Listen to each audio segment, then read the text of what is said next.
Good morning, everyone. Very warm welcome. It's Friday. It is the last day of the week, unless you're a startup founder like me, then you're just halfway through the week. But for most of you, hopefully the last day of the week.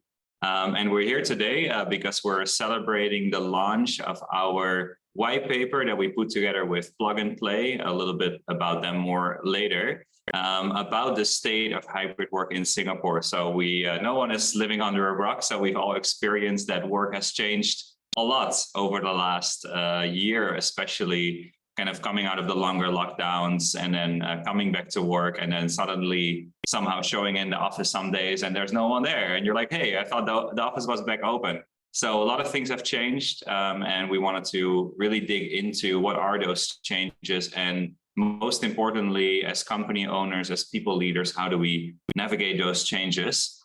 And again, we didn't do that alone. So before I talk about us, I want to introduce Wayne So, who is also on the call here, VP of Investments for APAC, and also the head of Singapore for Plug and Play. So Wayne, would be great if you could introduce yourself to the viewers here today. Yeah, thanks, Dan, and thanks for inviting me. So my name is Wayne. I lead the Plug and Play team in Singapore and also drive our investments in the Southeast Asia region. I've been with the company since the start of the Singapore office. So that was about almost slightly over 10 years ago when we started back in 2010. So I've seen the office grew from just me alone all the way to about 30 people sitting in Singapore, and then 60 across Southeast Asia. So very happy to be here, and I'm very excited to be working with Dan and the FlexOS team as well to also share what we have found based on our research. Wonderful, wonderful. And did I hear that correctly, that you have been there for 10 years? Yes, that's correct. It's 10 years is really a long time in the startup world. So, but not so much in the traditional business world. So I'm kind of straddling in between. Wow. Well, I think a lot of people, when we speak to people leaders, when they hear people of 10-year retention, that is sort of like a pipe dream almost right now, especially with the younger target audiences. So maybe one of the questions that we have to field during the Q&A after we present the research is, how does a company get to keep someone like you for 10 years? So that'll be interesting to dive into. So before we do that, and before we hear a bit more about Plug and Play and we share the research, just wanted to kind of like kick off and set the context. I mean, as I shared earlier, there is a lot that has changed over the last years. And one of the big things that we've seen, obviously, is that there is a move from traditional work, 9 to 5 in the office, 5 days a week, where, when you're sitting together with the same group of people every single day, you kind of like build culture and you build community and you build connection almost like by default. It happens organically. You're working alongside each other. Then you say, hey, why don't we get lunch together? Why don't we get a coffee, maybe a bubble tea? And when you do that, then obviously there is that sense of connection. You're like, yeah, I'm here with those people. I get to know them. I get to know them beyond just the work that we do. But then flash forward to where we are today, where we have people sitting in all kinds of different places, and suddenly that kind of connection isn't really there. And therefore, as this great HBR article said, when companies go hybrid, culture typically tends to suffer. And it's not only a company problem, right? Because I pride ourselves to be really employee-centric. It's really not only a company problem. There's also a really big problem on the side of the employee, with a lot of employees that are working hybrid or working remote are now saying that I feel very isolated. I feel very disconnected, right? Even the most introverted people every now and then need to be amongst people. But again, if I'm by default working from home, then what would drive me to get over that sort of hurdle to still go into the office? And again, I want to avoid that office day where I finally come in, as I've heard many horror stories over the last months, and then there's no one there. So again, the research is showing that there is a lot of issues around this sense of isolation, sense of disconnection.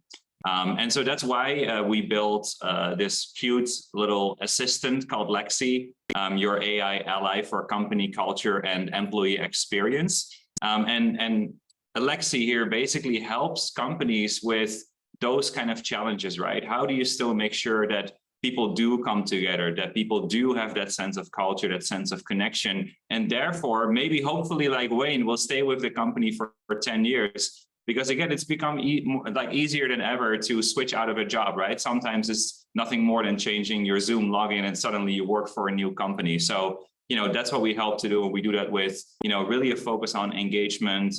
We give tools for managing the hybrid office, for managing the hybrid schedule, but also create as many reasons as possible for people to still connect, for people to still come together. So we really typically work almost as an extension of the HR, the people, the EX team. But then we also go deeper. So we actually have a dedicated section of features for managers. So we actually help every manager in the organization to become better at driving culture. And then for employees, so for employees themselves, we've built this really great sort of social app for the office where they can find out, when are my favorite friends coming to the office and what is happening in the office on which day, and book workspace, and basically really facilitate that culture and connection. So the way that we kind of see it is that you probably already have a great people team, you probably already have a great employee experience or employee engagement team. But if you add Lexi, it becomes smarter, more automated, more efficient, and more diverse. It's much more focused on choice, and that all increases the efficiency and the effectiveness of your hybrid employee experience and engagement. Anywho, so far for the sales pitch, and then we'll dive into the research after we hear a bit more about Plug and Play. We already work with some of the leading brands in the region, Singapore, Vietnam, Indonesia, Philippines, and obviously, if you're here on the call and you say, what, my people team could use a little bit of help and they maybe aren't as efficient yet or as effective yet, obviously we would love to speak with you as well. So again, that's it about us. Would love to hand it over to Wayne to share a bit about Plug and Play, who, by the way, were one of our first investors and a really great partner also on letting this idea grow. Thanks, Dan, and hello again. So this is Wayne again. I'm kind of going to do a quick introduction about Plug and Play before we dive back into the meat of the session today. So for those of you who don't know Plug and Play, we are one of the world's largest corporate innovation platform, and we're one of the world's most active early stage investors. And unfortunately, we have also another tagline, which is called the Silicon Valley's Best Kept Secret, because we are active in investing into startups since the 90s, with the first few startups being PayPal, Danger, and so on. Over the last 20-30 years, we've invested close to about 1,800 companies. And over the last 5 years, we've kind of ramped up and invested in more than 200 startups per year.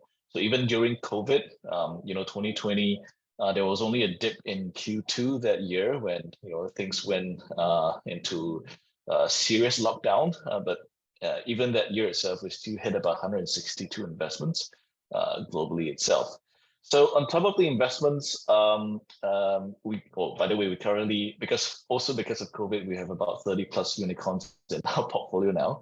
So it's there's some advantages, there's some disadvantages of COVID, but it has kind of helped us in some way or another. So on top of the investment side, we are also working with more than 500 large and multinational corporations around the world to kind of help them and supercharge their innovation efforts by matchmaking startups with corporates.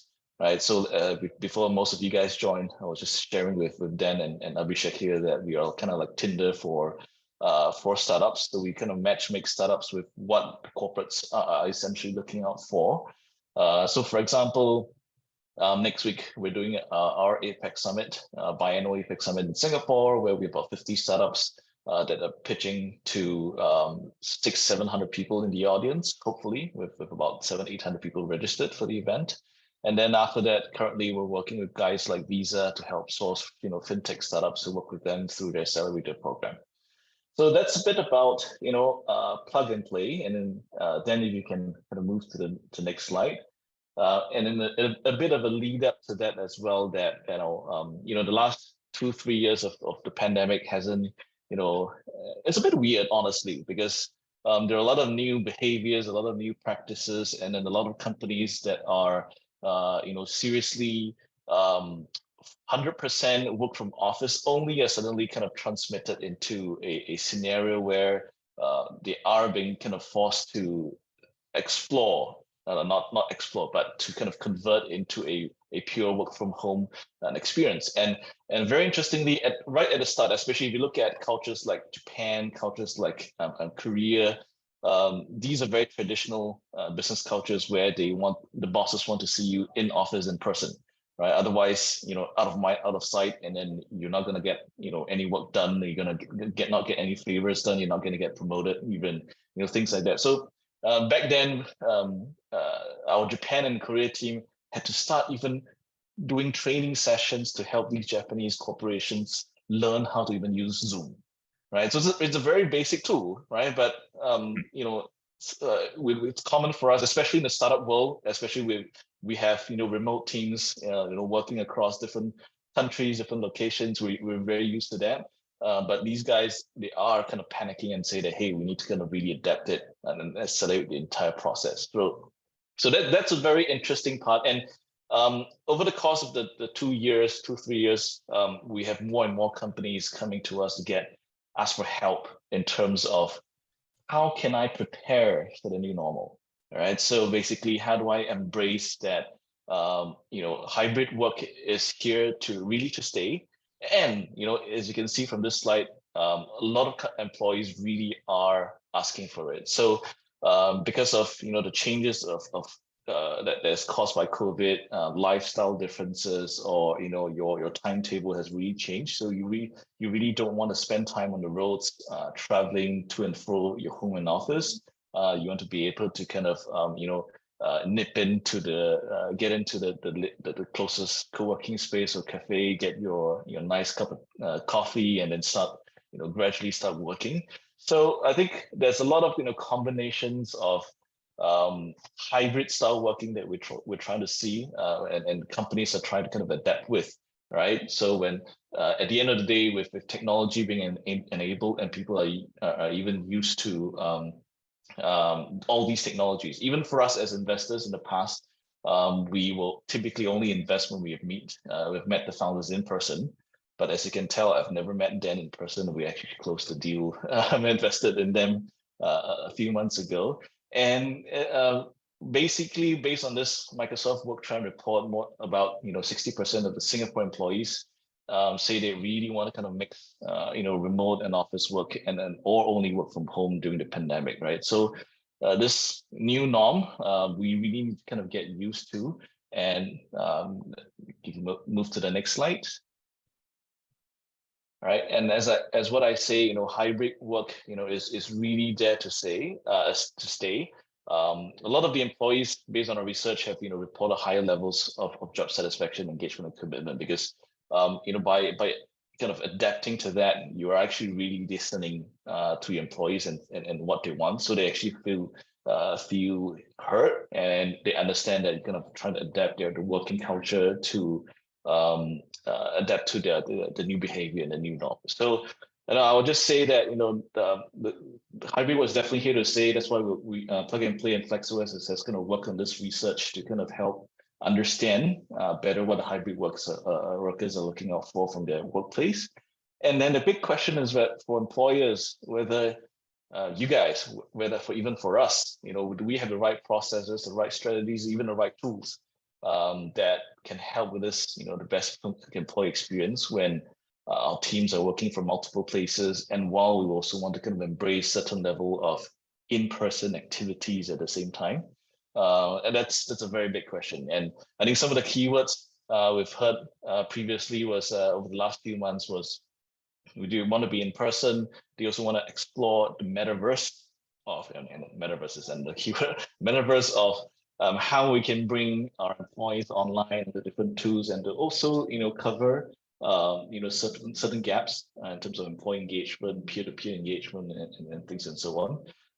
But I'll leave Dan to share a bit more about the research, and then I'll just chip in here and there with some comments. All right, excellent. So hybrid work is here to stay, and maybe eventually we'll all work in the metaverse, but until then, it's nice to see each other in person. So I'm glad to hear that Wayne and I will be seeing each other looking like it's two times in 2 weeks, right? So one time in Singapore and then one time back in Vietnam. Yeah, so hybrid work is here to stay.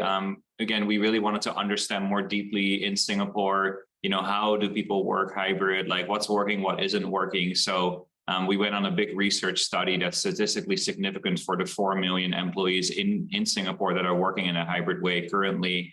And we landed on a couple of insights, and they're kind of these like key topics around, would it even be possible to take that away from people if you currently give them hybrid work, and then you want to say, well, maybe we should go back and all meet in the office before we all meet each other in the metaverse. If you want to get them into the office, like what would they come into the office for? What drives them to the office more than working from home? Who drives kind of the engagement? And then, is it something that we can, maybe instill some FOMO around?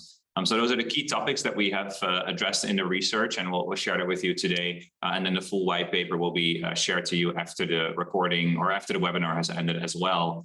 So the first one is really around this idea of, well, again, we are now doing hybrid work, but it doesn't mean that it's going to be like that forever, right? Is this something that's more of a trend? Is it something that's more of kind of like a hype right now, but eventually we'll all go back to quote unquote normal? So before I give you the answer, I actually wanted to kind of like do a little bit of interactivity here, make it a little bit of a, we're in the World Cup phase, so a little bit of betting, a little bit of sports betting here. So you can actually join by scanning the QR code if you're on your laptop and you have your mobile phone in the hand, or just going to slido.com and then typing in this code 4056916. And I would love to hear from you. Do you think, when you're thinking about hybrid work, do you think that employees would consider quitting their job if they had to come into the office full time? So do you think that if you were to say to your employees, hey, this hybrid work was a great experiment, but we're going to tell you to come back to the office now because, it's been long enough. Do you think that that employees may consider quitting their job, yes or no? So far, nine answers in, and all yes except for one.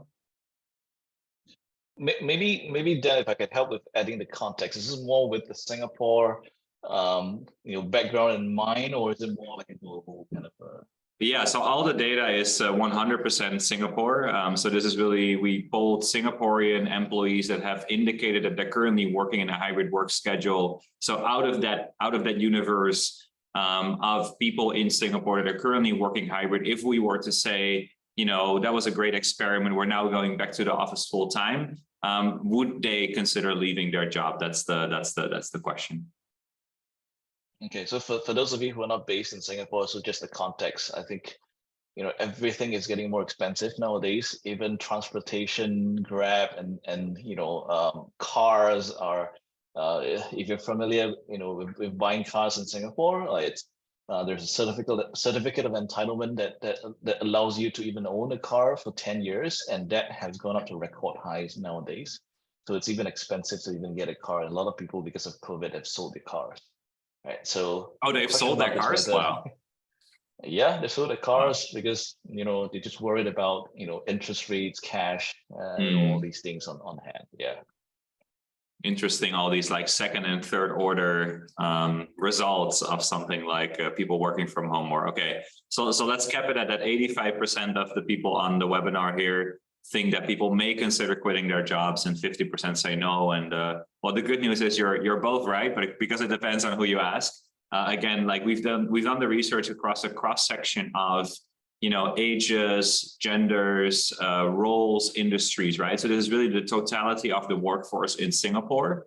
But still, given that includes people who may have been in their career for a really long time and they're like the diehards who will never leave their company. Actually, still 52% of Singaporeans said that don't take hybrid work away from me. So I would consider quitting my job if hybrid work was no longer an option. So 52% would quit. And, as I run a company and as you all run companies or run people teams in companies, the idea of having half your team quitting is probably not a great one. So going back to the original statement that hybrid work is here to stay, as Wayne shared earlier, I think this really illustrates it, right? And so if you ever have an argument with, maybe if you're in the people team, you have an argument with your boss, with the leadership, and they say, I think that was kind of a trend, that was kind of a fad. No, you now have statistical proof that you want to definitely keep that hybrid schedule, because people may consider leaving that job if you don't offer it anymore. Okay, so again, then we can say, fine, hybrid work is here to stay. You know, we're not suddenly going to rush and tell everyone you have to come back to the office 5 days a week. But again, that still begs the question, well, what do employees then come to the office for, right? Knowing that, as Wayne said, all the things have gotten more expensive, right? So it's more expensive to come to the office. It's more expensive to be in the office, because just try and grab a cup of coffee in the CBD of Singapore, you know, that sets you back like pretty much an hourly wage already. So, you know, when we're thinking about, okay, working from home is a great default. Again, it's the place where you wake up anyway.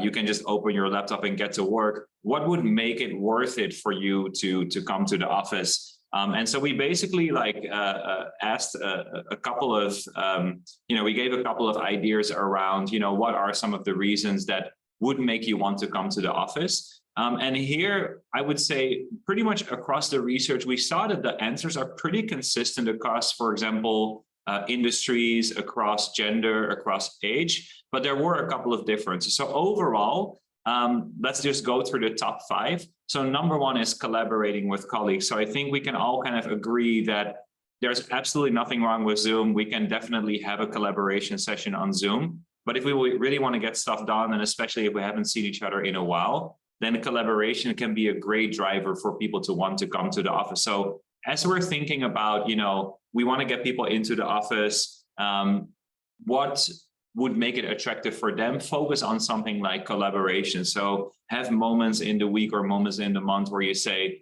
there's sort of like standard time for collaboration sessions for project teams or for any other kind of teams, and get people together around that. The second one, ironically, maybe is doing focused work. So again, not everyone has a fully decked out home office. Not everyone has the luxury of not having. The reason why I'm doing this from the office and not from home is because I have a 2-year-old who runs around and keeps screaming, daddy, daddy. And that is not great background noise for a webinar. So doing focus work is still also a reason for people to come into the office. Socializing with colleagues. So again, going back to that idea of the work can be done from home, but the people are not there. Maintaining work-life balance, also very interesting. Could be a really good driver for people to come into the office, because again, you don't really have that boundary anymore, right? We talked a lot about mental well-being is a big topic right now. When you're kind of, again, if your home is the office, right, then you're basically living in your office and work is nonstop, and you get Teams messages and Slack messages, and you're always on, right? Telegram, WhatsApp. So having that sort of sense of, I can leave my office and go to an office and have some kind of like a boundary between the two is really helpful. And then learning on the job by getting direct feedback is number 5 overall, but is actually the number 1 for the Gen Z. And so this, I think, really makes sense when you think about the fact that, when we were younger, I know it's quite a while ago for me, but, how did we learn? How did we get those first chops when we went into the workplace? It really was by sitting alongside your colleagues, sitting alongside more senior people, sitting alongside your manager, and getting that direct feedback, being able to ask questions. And again, no one wants to be that person that constantly raises their hand digitally and says, do you have a few minutes? I have a question here, I have a question here. Those things are just easier when you're in the office. So Gen Z is really focused on the learning part of it, which I think is really important to acknowledge when you're building out, again, why would people come to the office and when? For the millennial audience, especially the 25 to 34-year-olds, it's really around the right environment and the vibe. So maybe they don't really feel like they're in the right kind of like atmosphere to be doing work when they're working from home. So that could be a reason for them to go to the office. And again, all the detailed data is in the white paper that we will send you. So then finally, what drives employees to come to the office more than required? So let's say that we set a hybrid guideline, and as we're consulting many clients on what is the right amount of days, some recent Gallup research shows that it's probably 2 or 3 days per week. And then those are either dictated or mandated by the company in terms of which days those are, or they're completely left to the employee to choose. And by the way, probably no surprise here, but according to Gallup data, the more that you let the employee choose, the happier that they are in the workplace. So let's say we want to bring people into the office, what would drive them to come to the office more than required? So what are those little triggers that we can do and that we can basically orchestrate to make people want to come in, again, beyond the basic needs of having meetings, collaboration, socializing, etc. So again, kind of want to turn it to you, kind of like get a sense for how in tune you are with how people are thinking about this topic. So when we're thinking about sort of the extras, right, what can we do to trigger people to go into the office more? So again, same QR code, same URL and numbers. So again, Singaporean employees across all genders, across all age ranges, across all industries, across all job titles, across all levels of seniority. When we look at the total population, what would motivate employees to come work in the office, right? So beyond the stuff that they maybe need to do, what will be the stuff that gets them in more? Okay, so I see right now, this is going to be a fun little race. Okay, get-togethers, face-to-face work meetings, social workshops, colleagues, or besties, as we like to call them, number 5.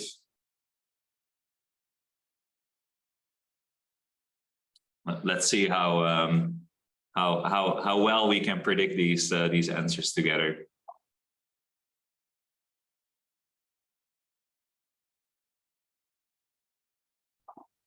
Yeah, and there's obviously a common theme here anyway, that a lot of this is about the social element, right? So again, there's a lot of stuff that we can replicate from the office at home, but being around people is really hard to do.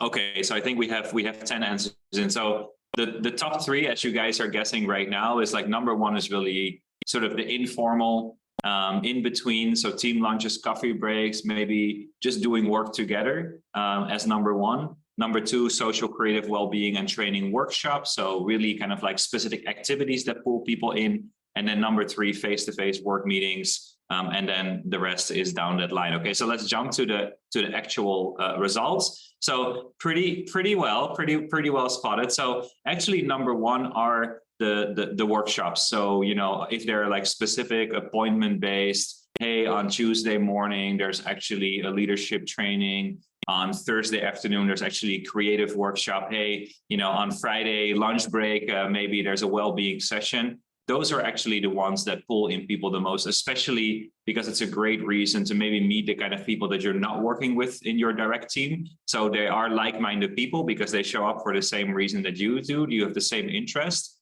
but you otherwise would maybe not have connected with them because, again, you're working mostly, either at home or in the office with your direct team. So those workshops are really the number 1, right? And this, again, goes across all demographics. Number 2 is actually meetups organized by colleagues. So are those like not so much like the company organized things, right? So I think we put a lot of work into, as people teams, we put a lot of work into kind of engagement activities that pull people in. But actually, as you can see, 53% of Singaporean hybrid workers say it's actually when my colleagues organize something that I want to join that. Like, that's a reason for me to come in. It feels maybe a bit more organic, or maybe a bit more authentic. So again, really good for us to know, because maybe now we can do more around, giving managers and other colleagues the tools to create these kind of activities, right? To pull people in. And then 45% said knowing that my favorite colleagues would be there on the same day as me. So again, if my 3 favorite coworkers are in the office on Thursday, but I was planning to go on Wednesday, I may shift my day, or I may come an additional day. And then celebrations, and then maybe some rewards. And I can give the hint that the rewards portion was more popular with the Gen Zers, so they love to get the points and the rewards. And then the final one before Wayne is going to share something about probably one of my most interesting topics around FOMO, is who is in charge of driving employee connection. So here's the last one I'll ask you for your inputs. So what would motivate employees to create those small events, right? So we said before that, those small little get-togethers that either colleagues or managers organize that pull people together, what would motivate people to do that? Is it something that, they would do it regardless because they just want to be together with their team members? Is it something that they would do if there's some kind of a reward for it? Or would it be something that, they don't really want to get involved in, right? We all know Wayne has been working in the internet industry for a long time. So, we all know that sort of pyramid of in the internet and in content, in social media, it's always like only 3% that are creating stuff, and then the rest is just consuming, commenting, or just lurking. How is that in companies? How is that in offices? Is there sort of like a broader kind of like appeal for people to be part of the engine that drives the sense of community and connection, or is it something that really has to come more from the company, and what would motivate people to do so? Oh, this is heartwarming. I hope this is true. Wouldn't it just be nice that everyone in the company just wants to, drive that engagement no matter what we give them for it? Okay, I see 100%. Okay, that's fantastic. Okay, so yeah, actually, I was quite surprised when we got back this data point, but it did really reassure me that, again, we are not alone as people leaders to, push this down the organization. Employee engagement, employee experience really can be a shared mission from everyone. So actually, yeah, 90%, 9 out of 10 employees in the survey that we did said that they want to take an active role in creating small events and getting people together.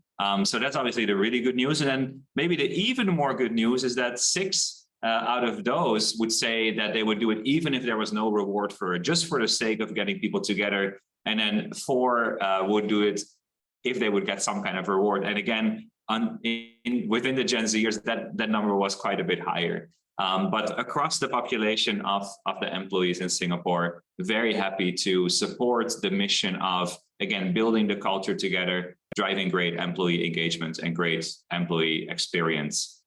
Now over to the final topic before we give you a chance to ask any questions if you're so inclined to do, which is around office FOMO. So I'll let Wayne introduce this one, because it's a very interesting one.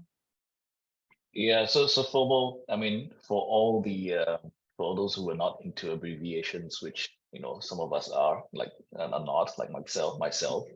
FOMO means fear of missing out, and all these things that are happening in the office that are not being brought online like you used to in during pure lockdowns, and you have to make sure everything is recorded and things like that. So with a lot of people are really afraid of some of the rumors, some of the news that they're missing out, especially I'm not sure whether you guys are aware, like big tech, there's a lot of stuff that's happening, a lot of employee movements, and people are getting restructured into new teams and things like that. So if things like that is, and if you're not in the office where people are just spreading the news or the rumors around themselves, you're gonna miss up on that.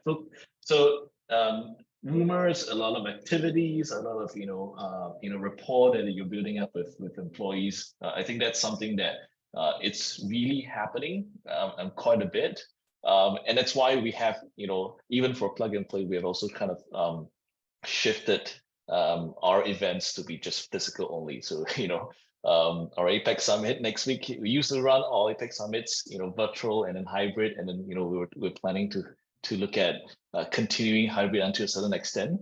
But we realized that if we kind of create the kind of FOMO effect, everyone is just going to show up in person, right?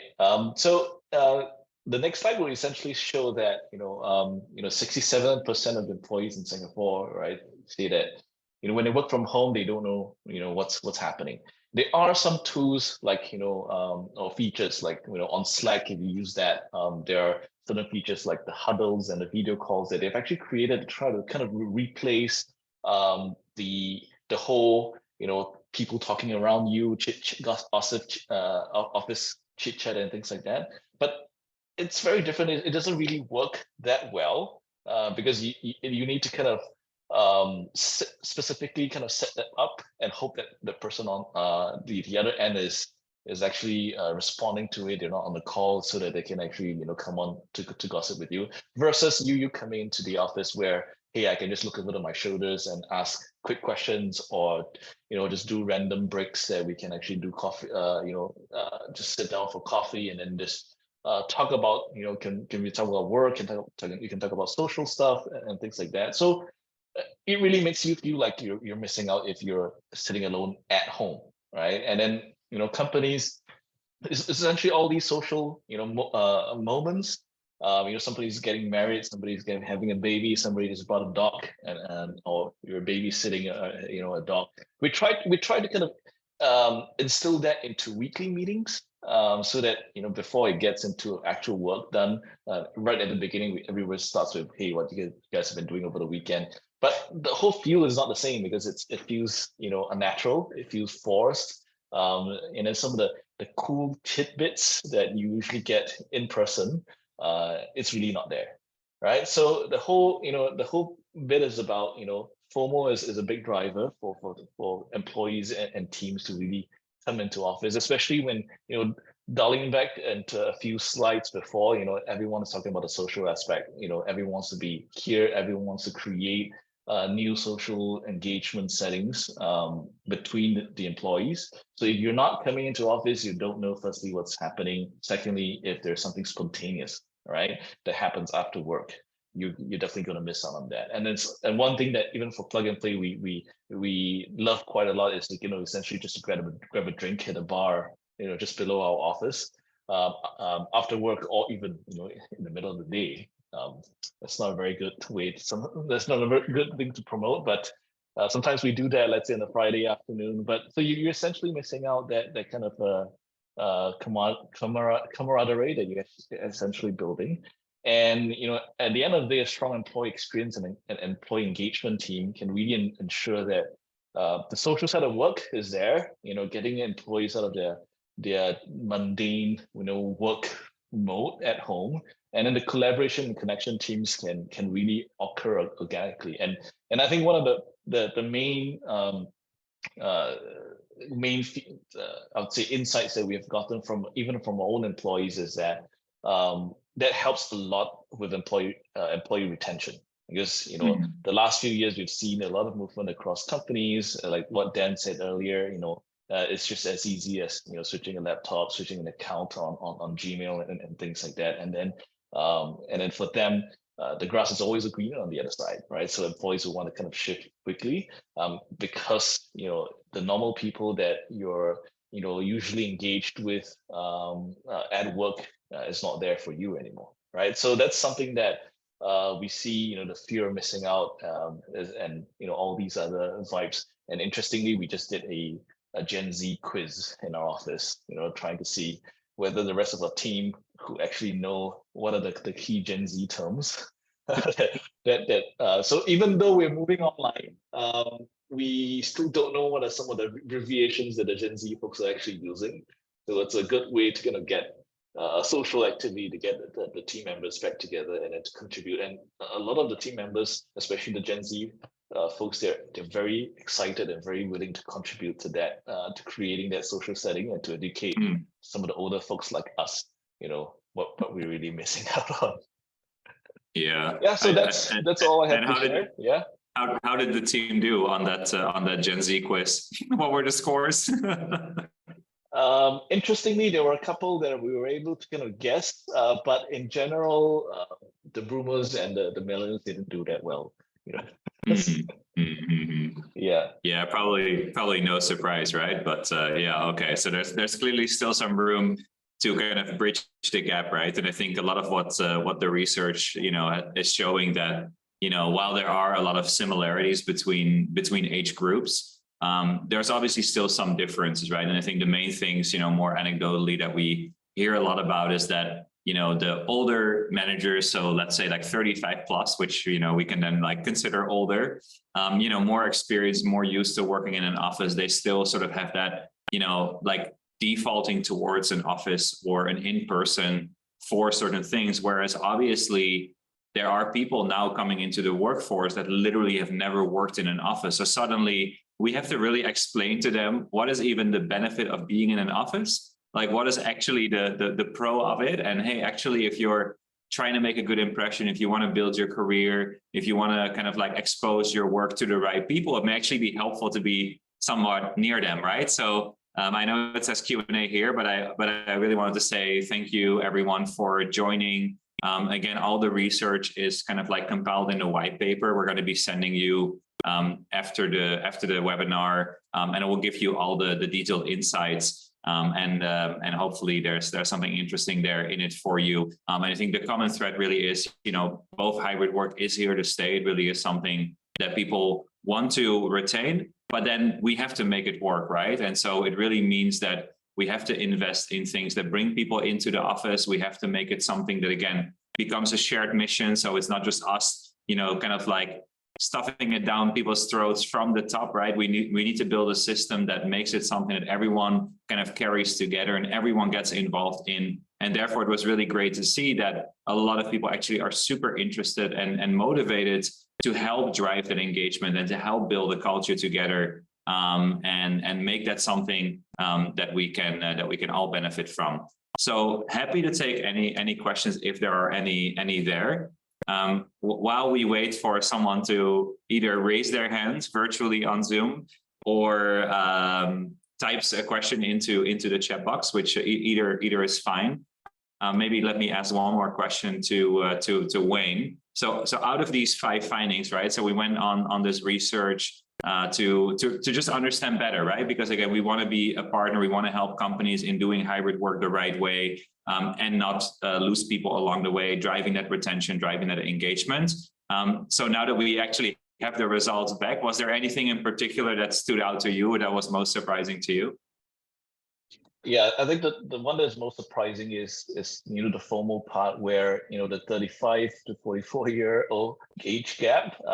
That's the millennials that they're the ones that are experiencing FOMO, which it's interesting. I'm trying to kind of deduce why that happens, right? Is it because this group is the social media or the social network generation, which over the last 8 to 10 years we have been exposed to that, and then with the influencers kind of coming in and then sharing, or friends sharing all these experiences, then there is a bit of a natural instinct that kind of train us up to act that way, right?